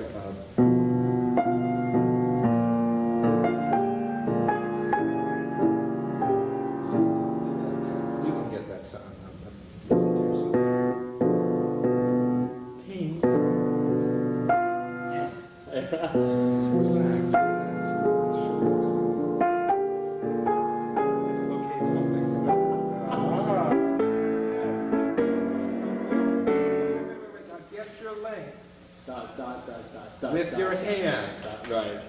German. Oh, okay. Yeah? Now what I really don't want is that your pedal tries to compensate for it. Yeah, but the other thing is, it's double forte, but not accents. It isn't. Not going to get a line now. Okay. So now let's just, without the aid of artificial devices for a minute here. All right, because you should be able to do it without two. If Right. you wanted to. Full. Last possible second.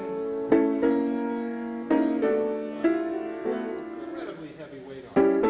Hey, get out of here. I'm going to do it.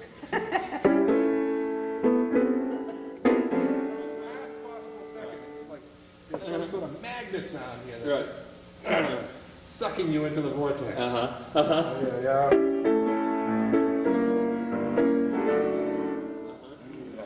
And it would help growl like Worf on Star Trek. You know, it wouldn't hurt at all. Wipe that smile off your face. Now, even the pickup, you know, there's a maestro on every one of those. You're conscious of where it's going. Right. But not in... The natural thing is to make the pickup notes Yeah, I know. not important.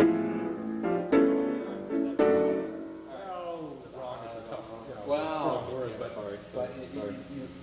if you want a line, Yeah. try it again. And then I'll get that foot away from me. When you can do it with, do you know, I was just reading that again the other day about Chopin, same thing. That it's amazing how much he pedaled, though less so, of course, than today, but nonetheless more so than what was normal at the time. But he didn't let his students do it until they could do it without. Yeah. And that, who is it? Harold Schoenberg is another one who confirms it, because he's an old critic, curmudgeon critic, who keeps railing about how these modern American pianists don't know how to get legato with their fingers. So always do it without that first, and then fine, use it, absolutely. I'm quite liberal about it, but not as a substitute for good technique. Right. Can I start then on the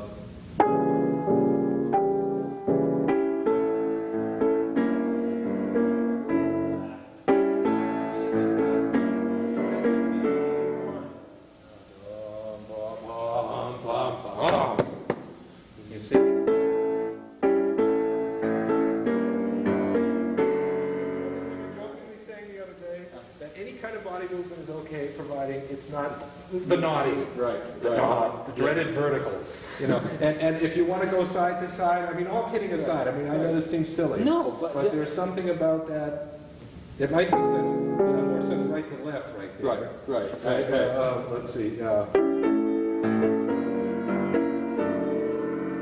your body language then is in sync with what you want, instead of.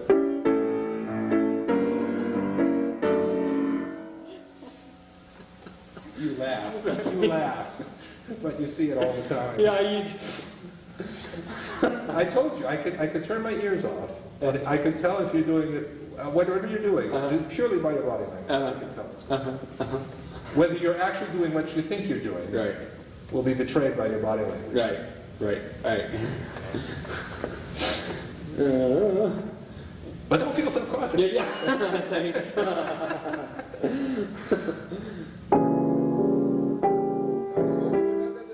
Get the glue with your fingers. Oh, yeah. You start getting on painkillers for this. I'm going to disarm you. Okay. Feel that without necessarily straining your shoulders. You can get that without.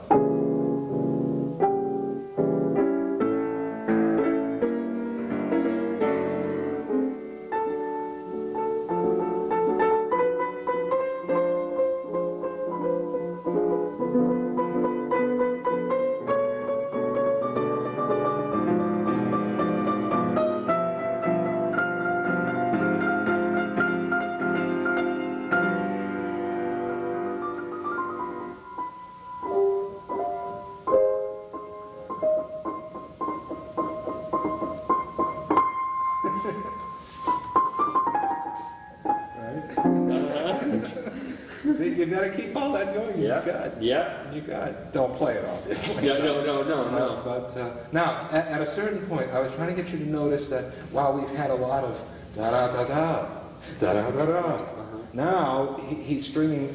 You know, it's a longer line at a certain point because we've had fragments.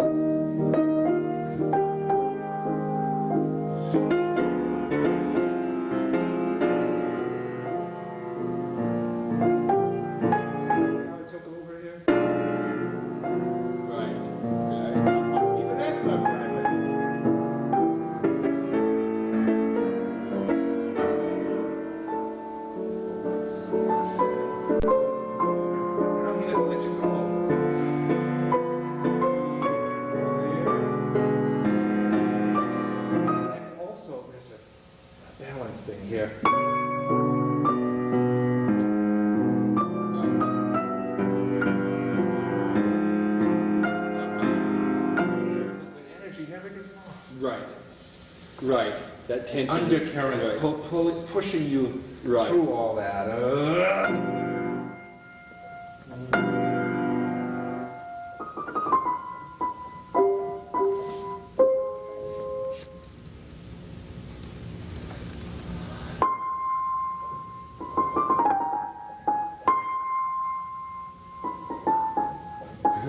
For yourself. Yeah. Ornamented.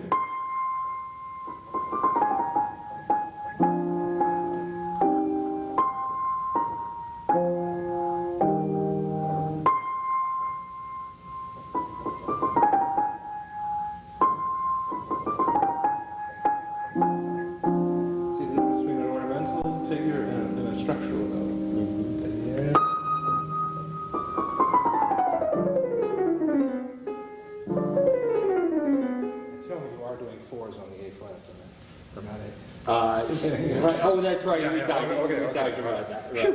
Yeah. You get a running spell. You get that many less crosses if you do. Right. Yeah, okay. And on the top, E flat here. 4 and 5 at the same time. Look at my hand. Take a tip from Chopin. You know. I think. I'm sure he did that. But anyway. Yeah. Still makes sense. Yeah. You see all that fat on there. Right. And if anything flat, I don't care how heretical it is. And then let go of the 4. And then you could do 5, 4, 2, 1, or 3, 2, 1. There's a good running start, right? And then 4. Absolutely, I can. One time. have to even figure out what the halfway point is. What is it? 16. F sharp. Oh, never an accent. But for yourself. Once does that.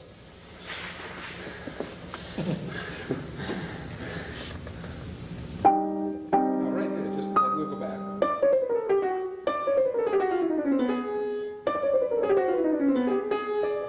And what are you putting on the A flat, by the way? Right here. What are you putting on that finger?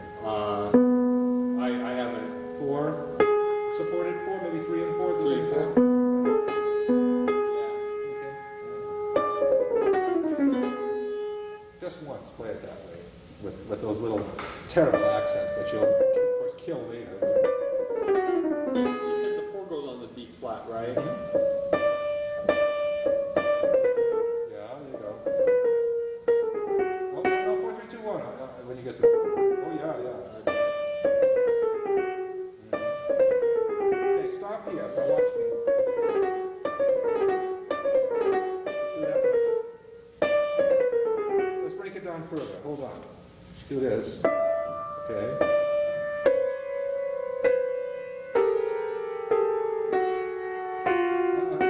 Just, oh, 3, 3, 3. Yeah, very important. Okay, 1.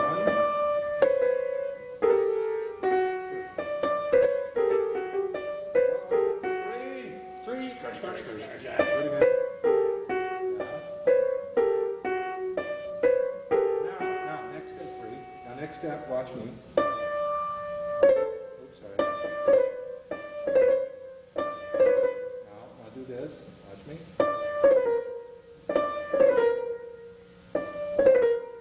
Now, let's not hesitate on D.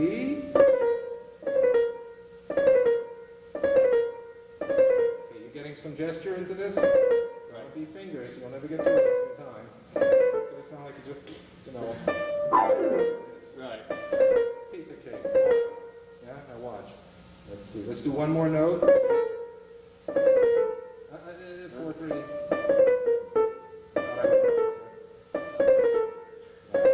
No hesitation. No hesitation. Look at my hand. Look at my hand. Right.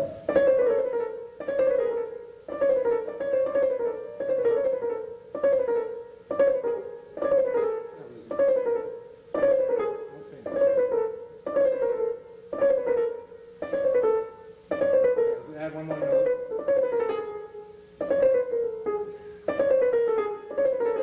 Okay, now let's do the stages. Hold on, let's do this.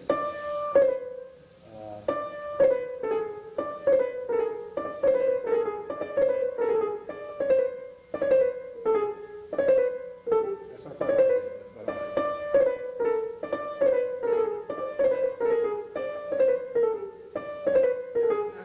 But you see that it's all happening in I know. That's not I know. bad. But I want you to watch me for a minute. Watch what I'm doing. On just like 3, 2, 1.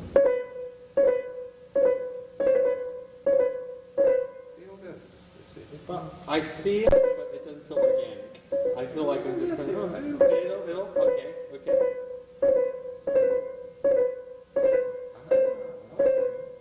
It's not that I'm not doing this. Good heavens, if you could.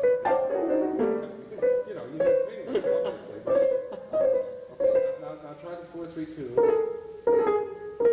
Now look at me, look at me.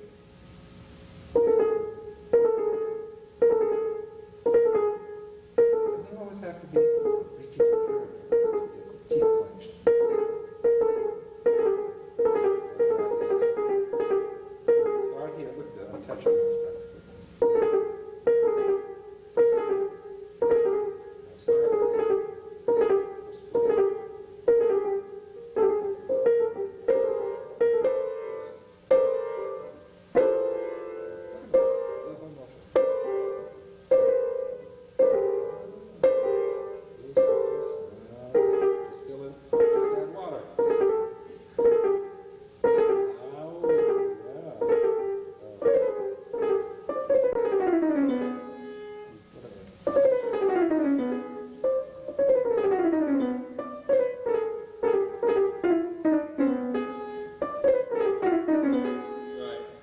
connect the dots. Yeah, right. Yeah. You said that.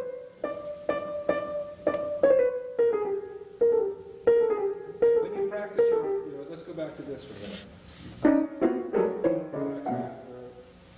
Chromatic scale, contrary motion, middle D, going outwards, 3 octaves back and then. Yes, I will embarrass you in front of the camera. Okay, let's do it just once. You know the fingering though. Start on middle D. 1, 3.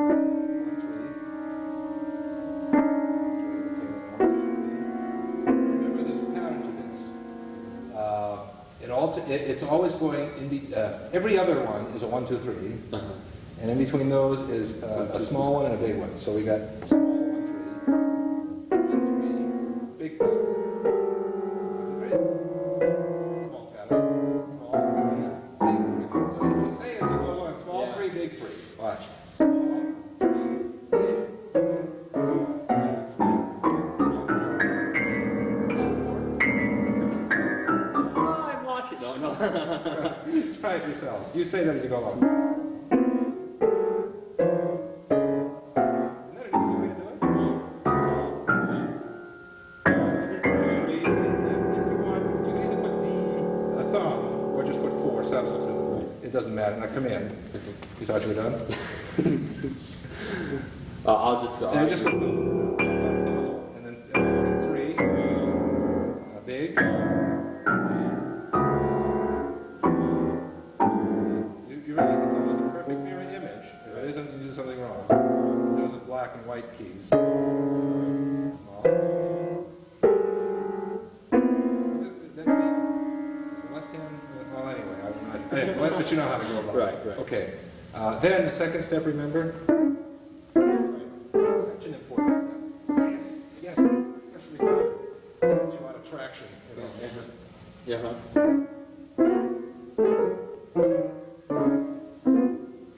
Let's do this now and also say small 3, big 3. Ready? Small, big, 3.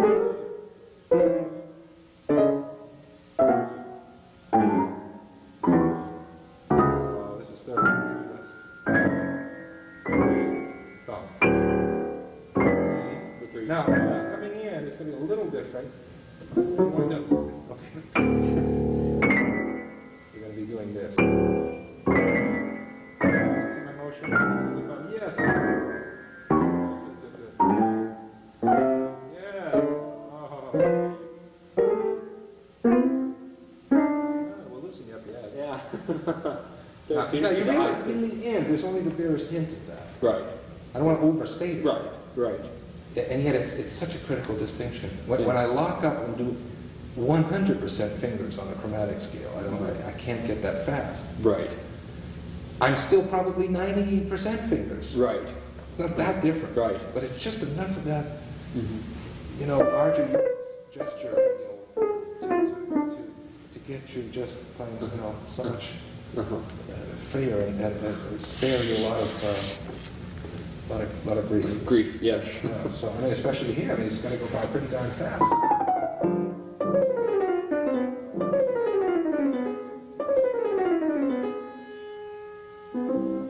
And yet all soft too.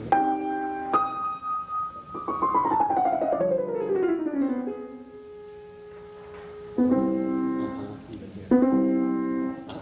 It's still not quite slurred.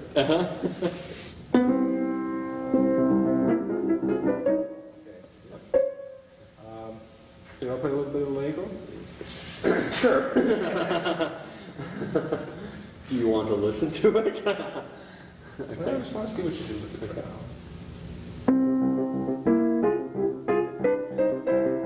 In your practice, did I give you my fingerings on one?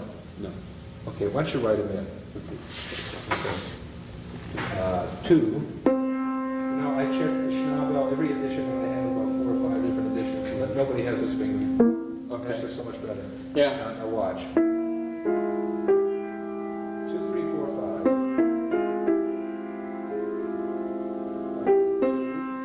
On the melody notes. 2, 3, 4, 5. Bracket that off. Put a little bracket over it. Your thumb needs to adjust a little bit, but it's basically one hand. Right.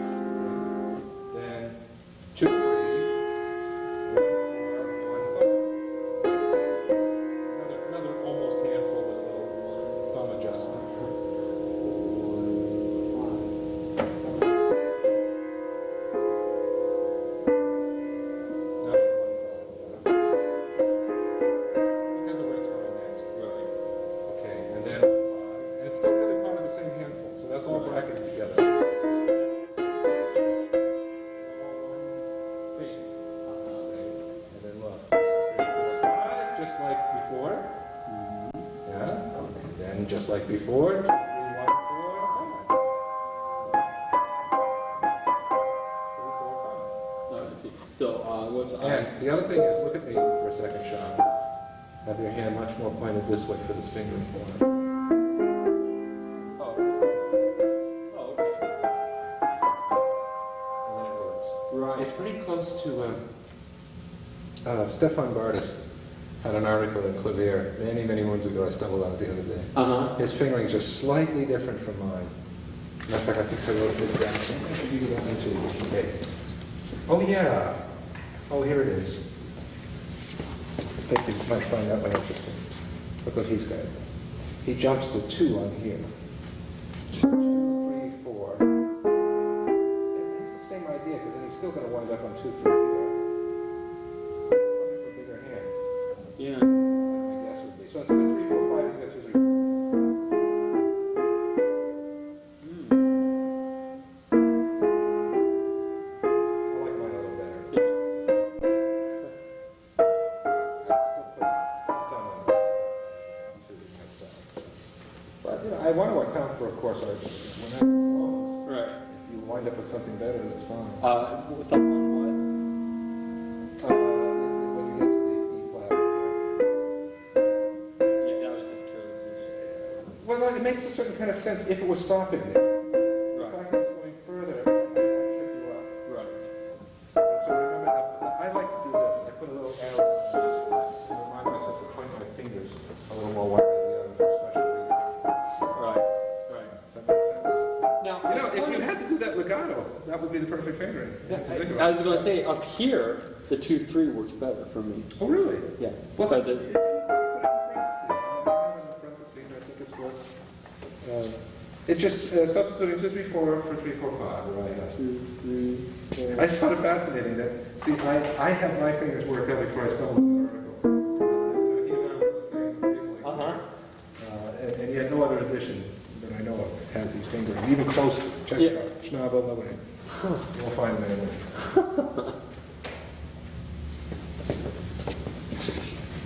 Left hand. Oh, by the way, Sirkin has a theory, just so you know. I'm not sure I accept this. That the repeat goes back not to here, but at the very beginning. Just jot it down. I put a note in my music. According to Sirkin, Beethoven repeated from the beginning, not the allegro section. And he's got an article, if you want to check it out. I don't have it anymore. I think I lost it. But Clavier, July, August 91. Page 1819.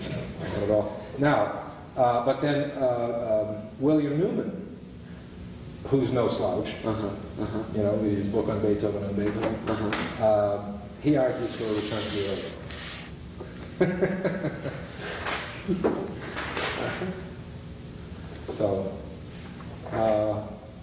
So you want to take a quick break? Sure. Sure. Okay. Sounds great. Let's do that. All right.